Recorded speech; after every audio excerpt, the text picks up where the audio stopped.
Hi, I'm Brice, and this is BricesBugs. Now this is the first time I'm doing a long form video like this, so I want to set the stage a little bit first.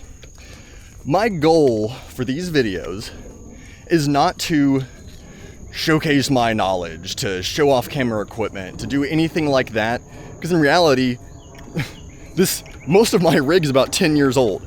So we can do a whole deep dive on a video about that, how to get started with macro, pretty cost effectively, but that'll be a whole nother video. For now, my whole purpose with this content is to show that there's a lot of fun to be had outside. You don't have to be an expert in every family of insect. You don't have to know all the proper verbiage to describe what ecosystem you're in. You don't have to know any of that. You need to have some foundational knowledge to stay safe. That's what's most important. But the reality is, there are so many cool things to find outside, and I've been doing this for years, and I still find whole families of insects and other things that I didn't even know existed. So for me, this is one of the best forms of free entertainment that I think is available today. And in this economy, we need more free entertainment. So I am here today on the north side of Clear Creek Natural Heritage Center. There's a lot of mosquitoes. I'm on the north side of Clear Creek Natural Heritage Center. It is about a 3,000 acre preserve in Denton. There's two main sets of trails on it. One is the corridor between Ray Roberts and Louisville. This west side of the river is Clear Creek. Now, when I say on the north side, there's a mountain biking trail over there, and the main office or main building, I guess, where the operations of everything occur at Clear Creek, that's all located. If you were to search for directions on Google, it would take you to that. If you want to find this spot, look up the dirt bike or the off-road biking trail for Clear Creek. This will take you to where I'm parked right now. I'll try and do something, fancy in post to show you exactly where I'm at. But I feel like everything is kind of lined up against me today, and that I've been preparing all week. I've got this new camera to try this out, and last night I checked the weather and it's like there may be rain. I wake up and first thing, it is just flooding. It is literally flooding. And as I pulled up here, I'm thankful for the, ooh, hold on. I don't know if you can see that. It's a hummingbird moth.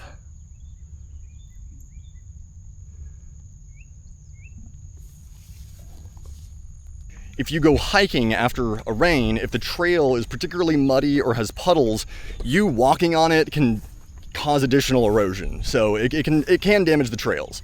Right now where I'm at, we're walking on grass. So for full transparency, I'm staying on the grassland trails so that we don't cause any potential damage.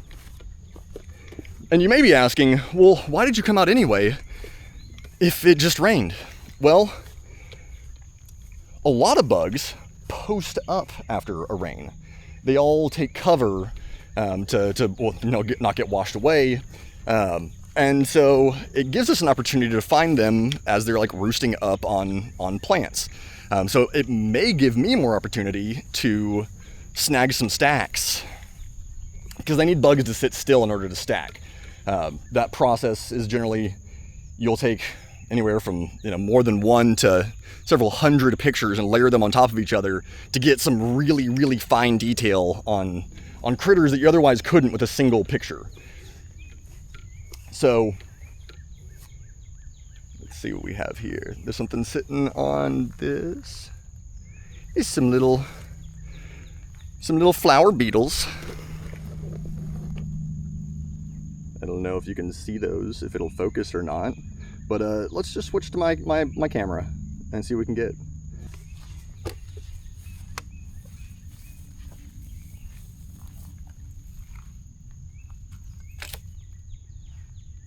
I need a new tripod, desperately. Not every single one is going to be a winner. They're still cute though. See them right there? This is a bird grasshopper, and they call them that. Whoop.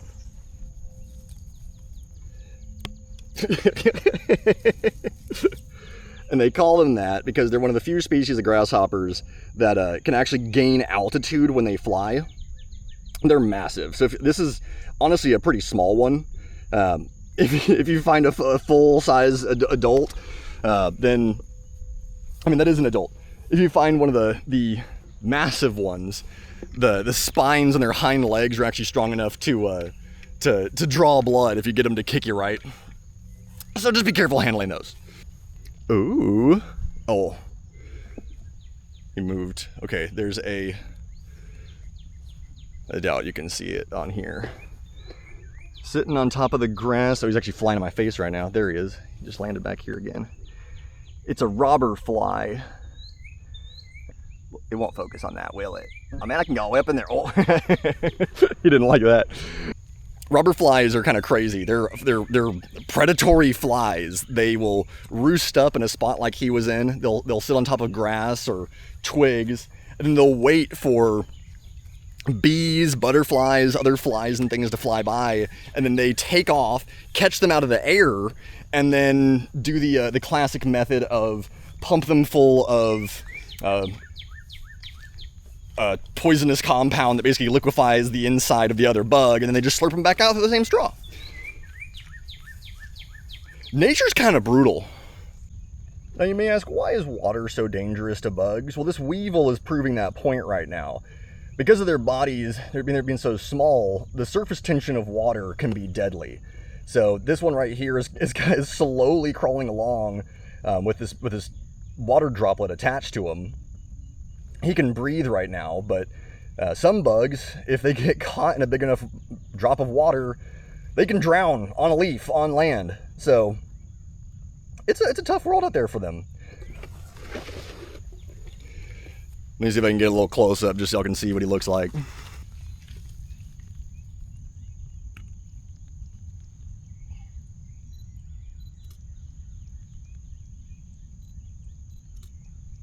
I think I missed a part of my back with the bug spray, so I am already getting bit. But that's okay. It is just the nature of being outside in nature. It happens. I heard a hummingbird earlier amidst all the cardinals singing. And that, I don't know if y'all can hear it, but that's one of the kind of legendary birds here in Texas. It's called a painted bunting. And I'll pop a picture up so y'all can see what I'm talking about. But painted buntings are one of those birds that looked like someone had some extra paint left over and just said, yeah, sure, let's do that. They look wild, and they specifically love prairies because what they'll do is they'll sit on top of trees like that up there where it has a little bit of dead limbs sitting up at the top. They'll actually, that one there, they'd sit on one like that. They sit on top of those dead limbs and just sing away until they can find a loved one. Lots of leaf-footed bugs, and they're fun. They're not really what I'm looking for, though. There's two right here mating.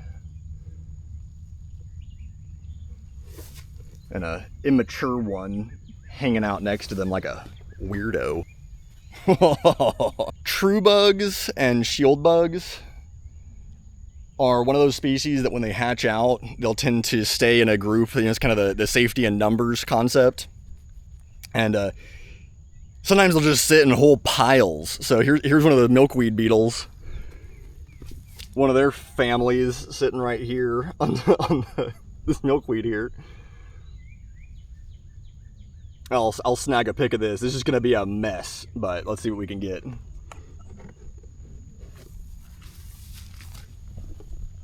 If I don't scare them all away.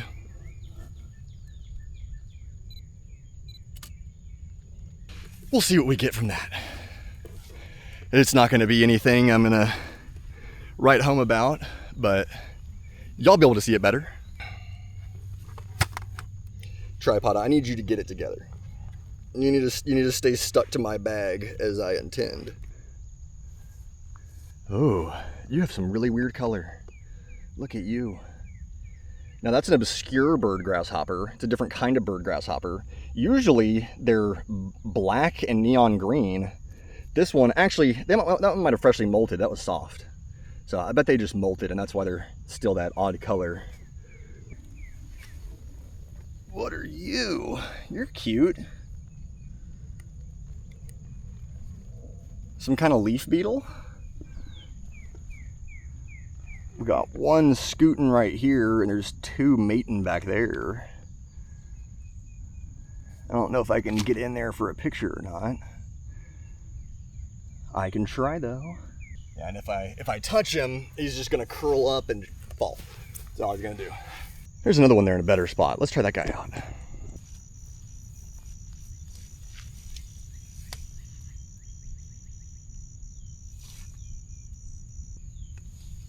He did his roll-up defense.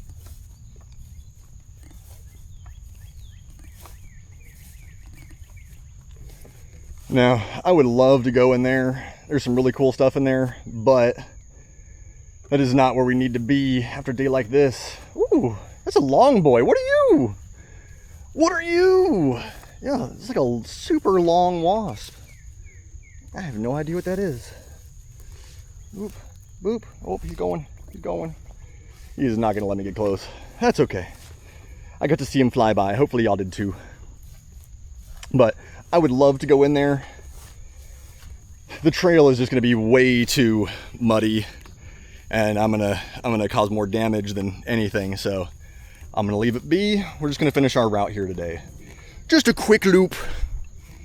Quick loop, stretch the legs. Enjoy some time outside, find some bugs. You know, something about bugging. Even on the worst day, if I don't leave with a single picture, or like I've done several times before, if I come hiking and forget my memory card, then the worst case scenario is you went for a hike.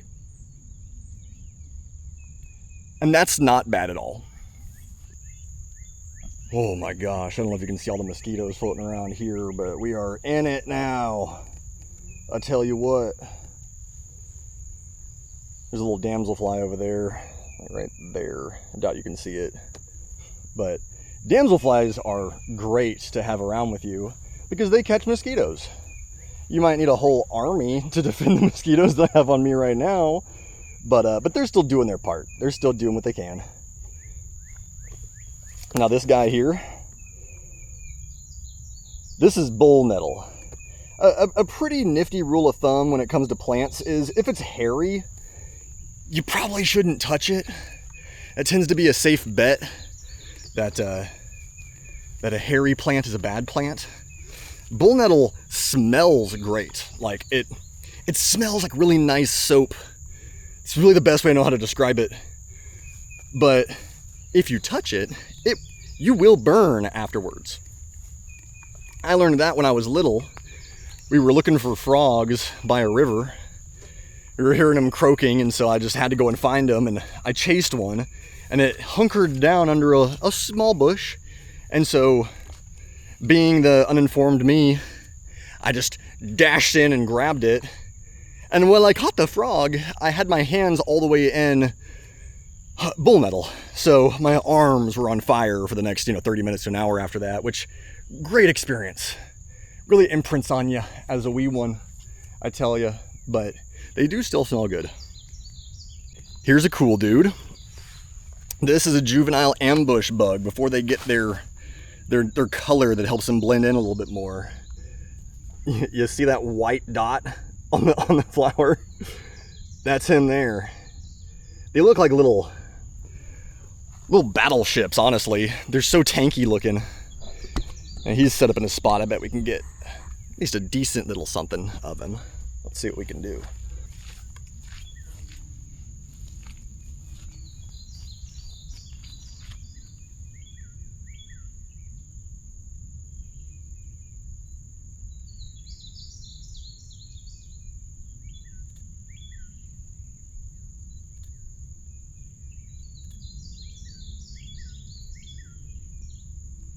Good enough.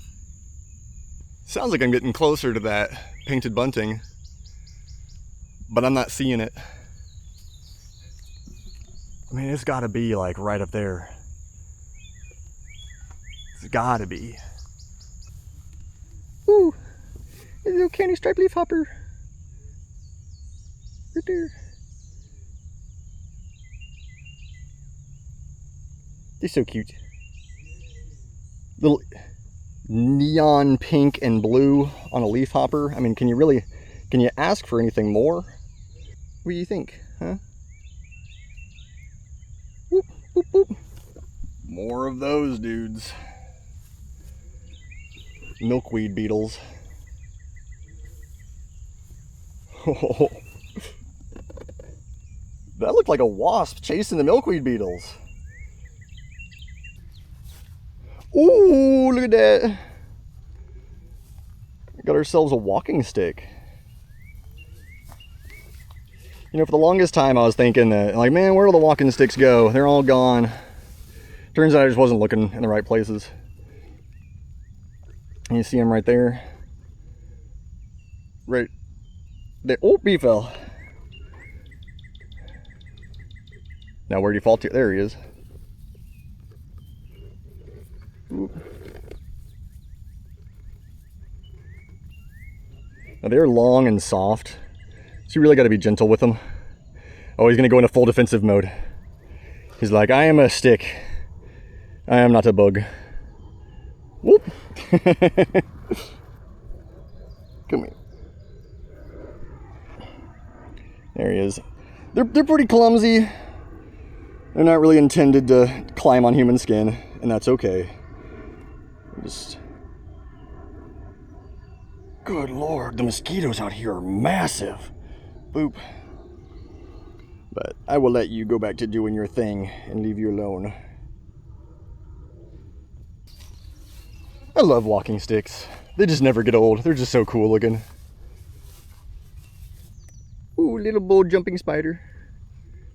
Boop, boop, boop. Okay, bye. Okay, bye. It's here right there, I think. That's one of the painted buntings. Whoop, dove off. Ooh, gay feathers. I know they have another name. That was the name that I was taught on them. The little purple dudes there, they're so pretty. I love them so much. They have this nice upright look to them, and if you plant them outside of other tall grasses, they tend to just collapse. So I would love to have some someday. The key is finding a nursery or anyone that has them, and the best place to find native plants are usually master naturalists or master gardeners.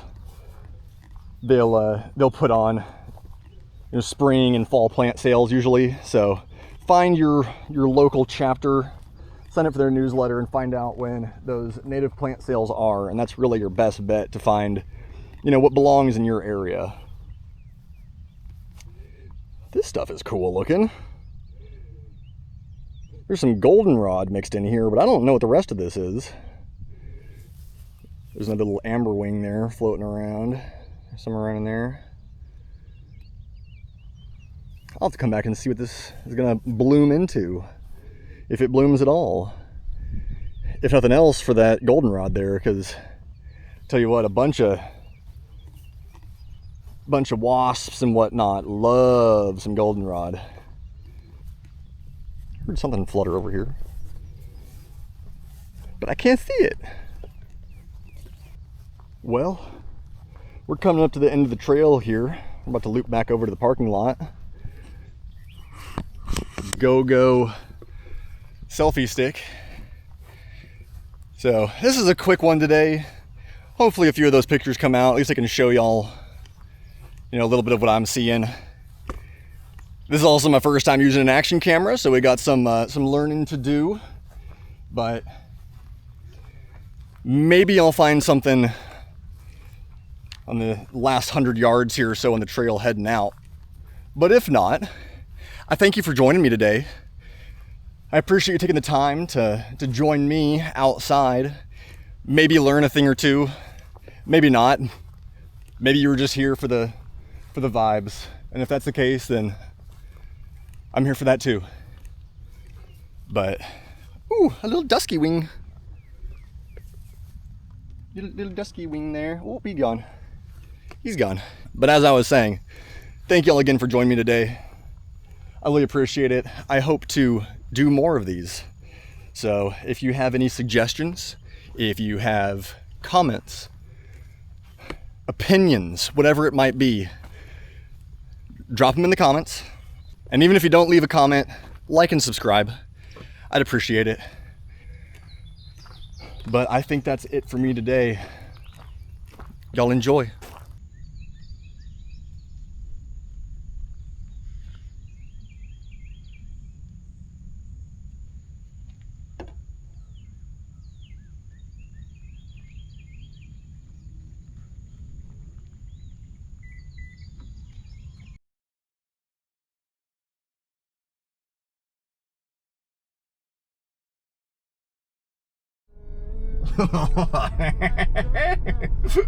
Oh, rotors are so cool.